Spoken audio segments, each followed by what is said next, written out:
Assalamualaikum warahmatullahi wabarakatuh. Pada pertemuan kali ini saya akan membahas tentang analisis kuantitatif. Nah, jadi di dalam kimia sendiri, analisis kuantitatif itu dibagi menjadi dua metode.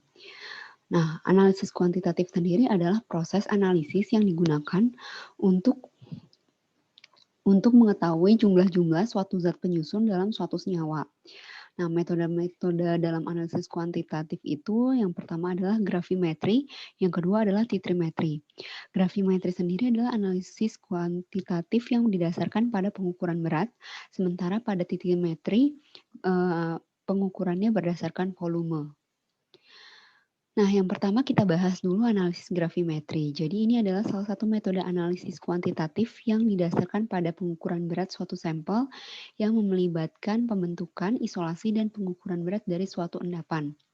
Metode ini biasanya dilakukan untuk sampelnya apabila senyawa ionik karena harus mudah mengendap supaya dapat diukur beratnya. Caranya itu yang pertama dengan persiapan larutan sampel, setelah itu pembentukan endapan dan penyaringan, yang ketiga pengeringan sampel, yang keempat pengukuran berat endapan, yang kelima penentuan persen komposisi dari sampel tersebut. Ada 3 metode dari gravimetri, yaitu penguapan, pengendapan, dan elektrolisis. Kalau penguapan itu digunakan untuk menentukan komponen dari suatu senyawa yang mudah menguap. Kalau pengendapan digunakan untuk menentukan komponen yang sulit untuk melarut jika dilarutkan. Kalau elektrolisis itu digunakan pada ion-ion logam pada suatu sampel dalam kadar yang cukup besar dan dapat direduksi hingga menjadi endapan logam. Jadi metodenya ini sesuai dengan sifatnya dari zat-zat tersebut. Nah, bagaimana sih analisis gravimetrinya? Jadi ini adalah gravimetri itu didasarkan pada reaksi kimia seperti ini, di mana A adalah analit dengan bereaksi dengan R dan menghasilkan produk baru yang tidak dapat larut atau sedikit larut dalam air. Jadi kuncinya itu dalam gravimetri harus tidak larut atau sedikit larut. Kalau misalnya dia terlarut maka tidak dapat digunakan penentuan secara gravimetri. Ini adalah contoh-contoh dari reaksi yang bisa digunakan untuk gravimetri. Nah, ini analisis gravimetri itu analisis kuantitatif yang paling tua dan juga paling murah.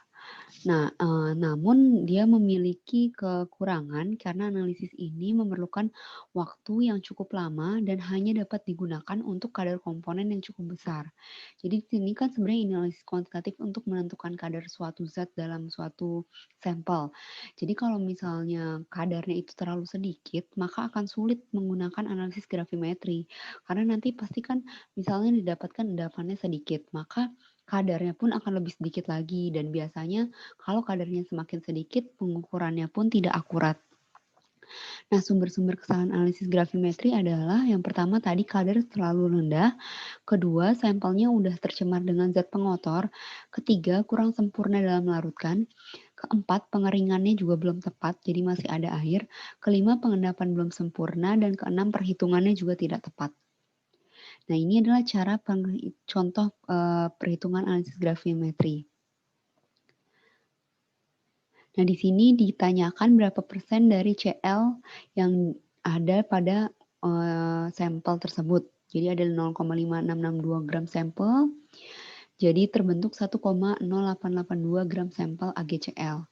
Jadi persen Cl-nya sama dengan kita bisa menghitung persen Cl-nya dulu pada original compound-nya.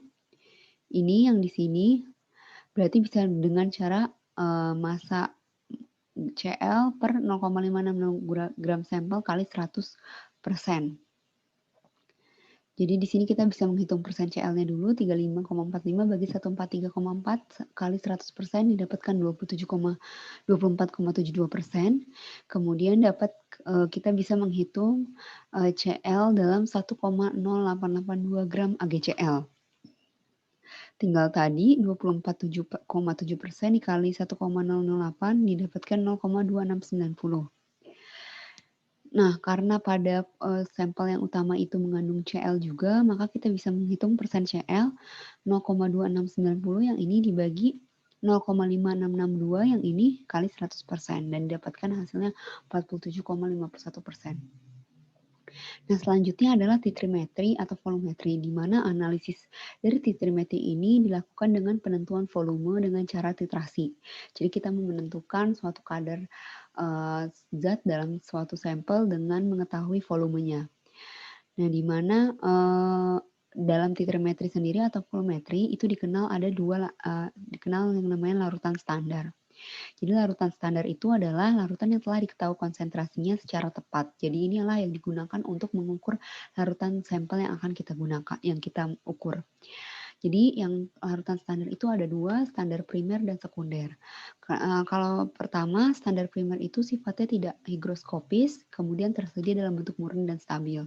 Yang kedua, larutan standar sekunder itu bersifat higroskopis. Jadi biasanya sebelum kita melakukan titrimetri terhadap sampel yang ingin kita yang kita tentukan, biasanya si larutan standar sekunder itu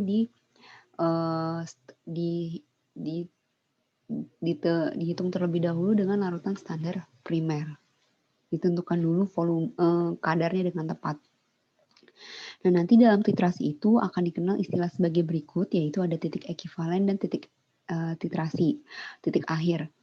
Jadi titik ekivalen itu di mana zat yang bereaksi telah seimbang secara stoikiometri. Jadi artinya jumlah mol itu sama. N1 sama dengan N2. Kalau titik akhir titrasi itu di mana proses titrasi dihentikan karena ada perubahan warna. Karena biasanya titik ekivalen dan titik akhir titrasi ini itu sangat dekat, jadi dianggap titik akhir titrasi itu sama dengan titik ekivalen. Nah, ini adalah kurva titrasi yang biasa kita gunakan. Contohnya di sini kurva titrasi ini adalah untuk mengukur suatu konsentrasi HCl, misalnya suatu asam dengan menggunakan NaOH, dengan menggunakan dititrasi dengan NaOH. Jadi di sini kita bisa lihat semakin lama nanti semakin bertambah pH-nya, jadi pada saat titik tertentu itu nanti akan kurvanya naik secara tajam. Nah, di sini biasanya terjadi titik ekivalennya. Nah, ini adalah beberapa peralatan untuk titrasi. Di sini ada gelas kimia, labu Erlenmeyer, kemudian di sini ada labu takar, ini pipet volume, nah ini untuk titrasinya. Nah, titrasi itu dibagi jadi 4, ada titrasi asam basa, pengendapan, redoks, dan pembentukan kompleks. Kalau titrasi asam basa itu dilakukan di mana reaksi yang terjadi itu biasanya reaksi penetralan atau reaksi asam dan basa kuat atau asam lemah dan basa kuat. Nah, kalau redoks itu biasanya dilakukan di mana reaksi terjadi adalah reaksi reduksi oksidasi. Contohnya titrasi iodometri. Kemudian ada juga titrasi pengendapan di mana reaksi yang terjadi ini adalah pengendapan. Kemudian ada titrasi pembentukan kompleks di mana titrasi yang dilakukan adalah reaksi pembentukan kompleks. Nah, yang kita akan bahas di sini adalah titrasi asam basa. Jadi ini fungsinya untuk mengetahui konsentrasi suatu larutan asam yang bereaksi dengan larutan basa. Jadi ada dua titrasi dalam asam basa, yaitu titrasi asam kuat dan basa kuat. Yang kedua asam lemah dengan basa kuat. Nah, ini cara untuk menghitung titrasi. Misalnya di sini ada 23,48 mili NaOH dinetralisasi atau dititrasi dengan 0,5468 gram KHP, kemudian ditanya konsentrasi NaOH. Jadi ini kita bisa menggunakan N1 sama dengan N2 atau NaOH sama dengan NKHP. Jadi sama dengan M1 kali V1 sama dengan M2 kali V2. Sehingga kita dapatkan nanti adalah 0,1141 molar NaOH. Nah, di sini juga sama aja. Kemudian ini adalah kurva titrasi asam basa, ini untuk yang diukurnya misalnya dicari asamnya, kalau ini yang basanya. Konsentrasi asam dan konsentrasi basa. Nah, ini biasanya adalah konsentrasi asam lemah dan basa kuat. Jadi kalau tadi asam basa kuat, kalau ini asam lemah dan basa kuat. Jadi bedanya kalau yang asam sama basa kuat itu biasanya mulanya tuh titiknya dari bawah. Sementara kalau yang asam basa lemah agak ke atas sedikit kurvanya. Nah, ini untuk kurva titrasi yang memiliki nilai pKa lebih dari 1. Misalnya H3PO4 atau H2SO4. Jadi dia ada dua kali kenaikan kurvanya. Kemudian titrasi redoks di sini, itu titrasi yang berkaitan dengan transfer elektron atau perubahan bilangan oksidasi. Caranya itu sama aja sama titrasi asam basa, cuman bedanya dalam titrasi redoks ini biasanya tidak diperlukan indikator karena warnanya akan berubah sendiri, sementara asam basa itu harus menggunakan indikator karena warnanya tidak akan berubah ketika sudah misalnya sudah mencapai titik ekivalennya.